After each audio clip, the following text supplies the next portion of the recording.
About 5 years ago, I lived downtown in a major city in the US. I've always been a night person, so I would often find myself bored after my roommate, who is decidedly not a night person, went to sleep. To pass the time, I used to go for long walks and spend the time thinking. I spent 4 years like that, walking alone at night, and never once had a reason to feel afraid. I often used to joke with my roommate that even the drug dealers in my city were polite. But all of that changed in just a few minutes of one evening. It was a Wednesday, somewhere between 1 and 2 in the morning, and I was walking near a police-patrolled park quite a ways from my apartment.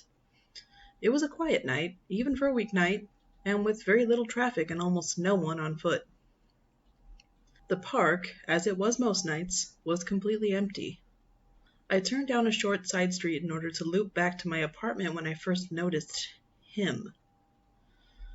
At the far end of the street, on my side, was the silhouette of a man, dancing. It was a strange dance, similar to a waltz, but he finished each box with an odd forward stride. I guess you could say he was dance walking, headed straight for me. Deciding he was probably drunk, I stepped as close as I could to the road to give him the majority of the sidewalk to pass me by. The closer he got, the more I realized how gracefully he was moving. He was very tall and lanky, and wearing an old suit. He danced closer still, until I could make out his face. His eyes were wide open and wild, head tilted back slightly, looking off at the sky. His mouth was formed in a painfully wide cartoon of a smile. Between the eyes and the smile, I decided to cross the street before he danced any closer. I took my eyes off of him to cross the empty street. As I reached the other side, I glanced back, and then stopped dead in my tracks. He had stopped dancing, and was standing with one foot in the street, perfectly parallel to me. He was facing me, but still looking skyward, smile still wide on his lips. I was completely and utterly unnerved by this. I started walking again, but kept my eyes on the man. He didn't move. Once I had put about a half a block between us, I turned away from him for a moment to watch the sidewalk in front of me. The street and sidewalk ahead of me were completely empty. Still unnerved, I looked back to see where he had been standing to find him gone. For the briefest of moments I felt relieved. Until I noticed him. He had crossed the street, and was now slightly crouched down. I couldn't tell for sure due to the distance and the shadows, but I was certain he was facing me. I had looked away from him for no more than 10 seconds, so it was clear that he had moved fast. I was so shocked that I stood there for some time staring at him. And then he started moving towards me again. He took giant, exaggerated, tiptoed steps, as if he were a cartoon character sneaking up on someone.